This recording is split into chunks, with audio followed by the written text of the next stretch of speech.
Hi, Julian Maas. Hi, Okay. Hi. My name is Lula, and it's a pleasure to talk to you. Your music is very cool. thank you. Okay. Well, let's begin.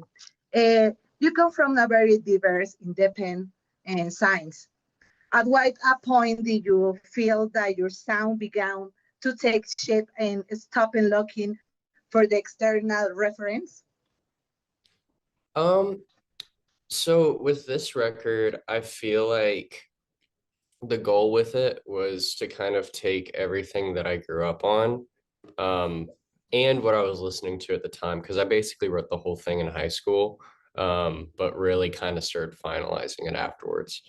Um, so yeah, I feel like I kind of took a lot of reference from what I grew up on, kind of in the rock world and the alternative and kind of the 2010s pop world, and just kind of put it all into one record. So I feel like I very much did kind of like put it in a box, but in a way that I was able to kind of work within that box. Okay. You mentioned that your interest in not having a fixed sound. How does freedom translation into your grounds or your artists? What was that? Sorry, I didn't hear the first Okay. part. What does in freedom and translation into your grounds on and your music or your how you feel your music in this sound on the other interns in the other sounds? Um, I feel like, for instance, this one versus my previous work. Yeah. Um, I feel like this one, to me, like whenever I started writing it, comparing it to what else I had, I was like, oh wait, this is serious. This is something that I could actually make into something bigger. So I feel like kind of the approach with it was more of a, oh, let's make this into like an actual big debut rather than kind of Mm. what I had been doing beforehand. And I think that was the right decision because it came out super, super well. I'm super proud of it, and it's super coherent. Um, a lot of what I had before then wasn't as coherent. I kind of started doing this whole music thing, not fully seriously, but more so just putting out things that I was making.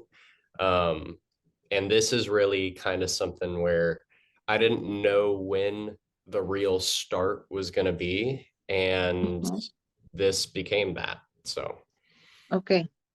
If you could describe your artistic evolution in 3 words, what would they be and why? hmm,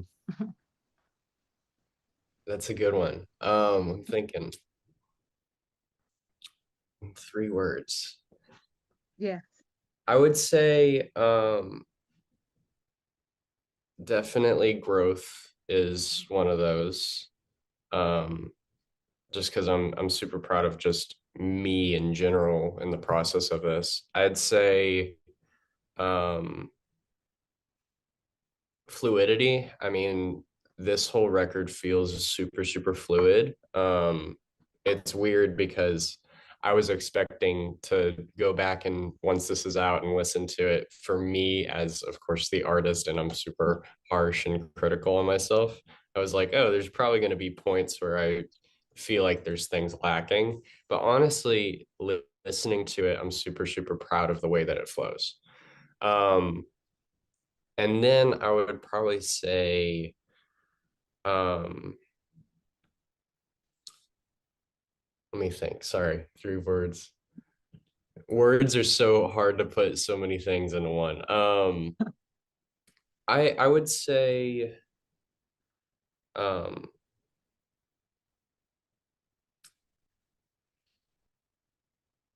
hmm. Sorry, this one's hard. It's always hard to do the last Okay. one. Um,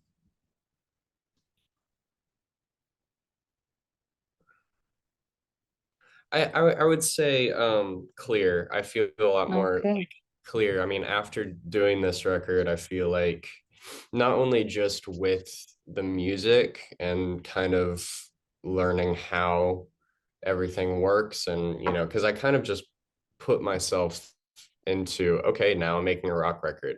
I don't have a band yet. I'm doing this all myself. Though, I mean, my best friend Daniel, he's my drummer, and basically he was the first person I went to where I'm like, hey, I have this record and I want you to do the drums on it. And he was super cool with it.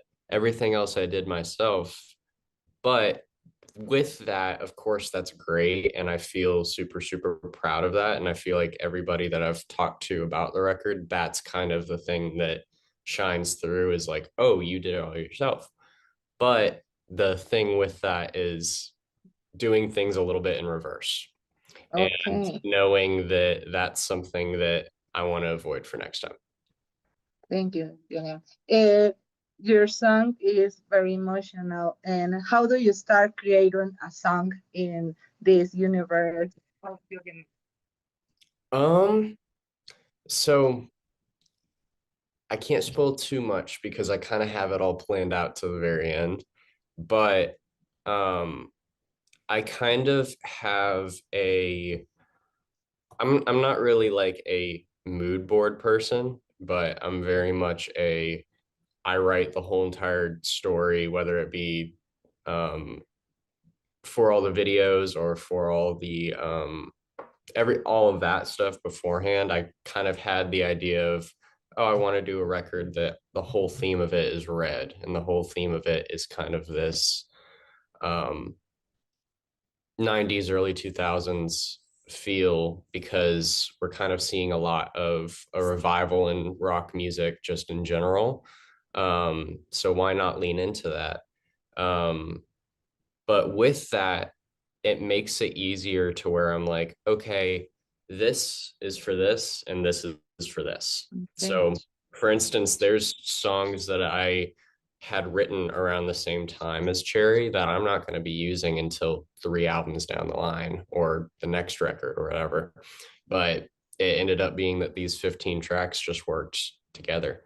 So, and I'm very much someone that writes like one after the other. Like Sci-Fi was actually the very first song I wrote. And well, I will say that, but also What If I Told You originally was also part of the song Sci-Fi. So I think I work in order, but then sometimes I put things in different Mm. spots. Yeah, yeah, yeah. A chair in provoking that contrast, or is natural? Like, Your sound in this record in Cherry. um, kind of the whole thing with that was I wanted to, well, first off, being in Texas, I was kind of like, Okay. I want to take a lot of elements of Texas and put it into the record. Which kind of the idea with that, and I'm not going to spoil too much, but a lot of the videos that I did for Cherry before it was out, the whole ad one, ad two, all those were mainly just for like the rollout of the record. But now I'm really going serious into the videos and highlighting a lot of elements of Texas actually in one video. But yeah, I kind of liked the idea of red items on like an empty green field with cows and stuff like that. That's just a great visual to me. So I think it really kind of encapsulates Texas, but also just kind of that feel of, you know, just being in the middle of nowhere. Okay. Cherry sounds like an emotional and sonic journey.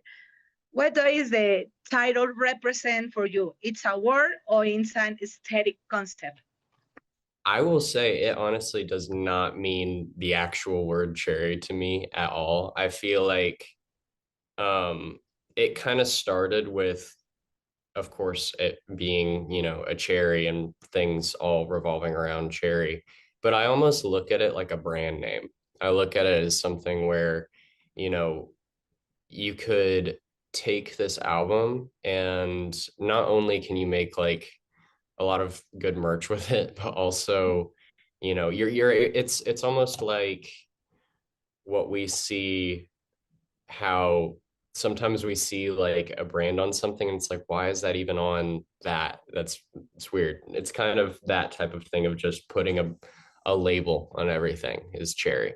So I kind of view it more like that. And it's kind of everywhere but the logo for Cherry, where it's like cherry with the stems and everything.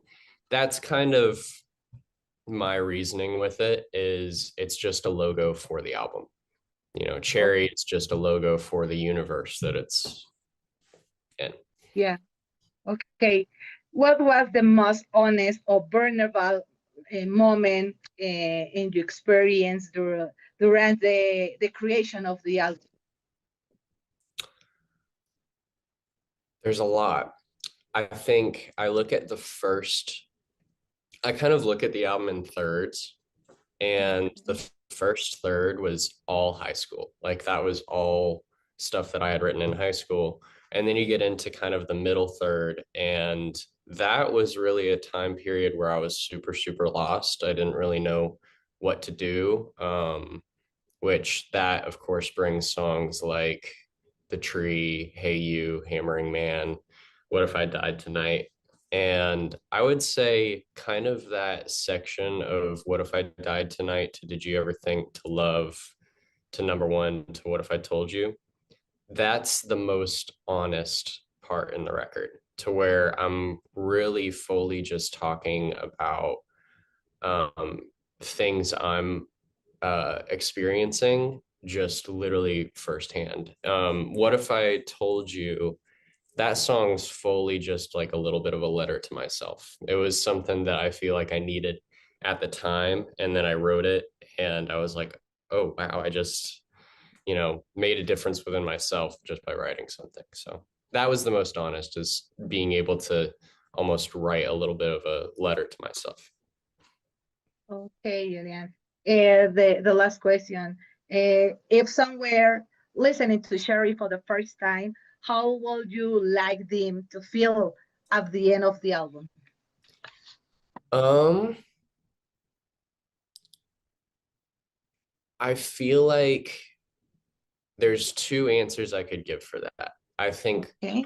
personally, just on a level of like how I want someone to, you know, experience as I want them to be able to um, latch onto it in a way that they can relate to it. You know, I feel like it's really interesting because even talking to my dad is like, yeah, this record, it's very young, and of course, you know, it's from your experiences, but it's weird that I can actually relate most of it to mine as well. So I think that's kind of the um relationship between the listener and the album that I would love. I hope that people are able to listen into it that way. I think on a level of me being the artist, I left it on a little bit of a cliffhanger, but it's an interesting cliffhanger because the ending of the album transitions directly into the beginning of the record. So it's kind of this thing where I look at it as a clock. I look at every album that I make as a clock, to where you're able to feel kind of that chaos at the end, and then it goes back into sci-fi and it explains the chaos. So I think that's kind of the idea, is being able to get people invested and want more, but at the same time, before there is more, this whole thing is, it revolves in a clock. You're never going to feel like it's not full, you know. It Yeah. starts where it begins. Thank you, Julian. Thank you very much for this conversation. Now inviting everyone watching to listen to your album and your follow you and your social media. Please. Okay, I'm at the Julian Maas on basically everything. My website is thejulianmaas.com. Yeah, Cherry by me. It's out now. Thank you, Julian. But it's a big pleasure to talk with you, and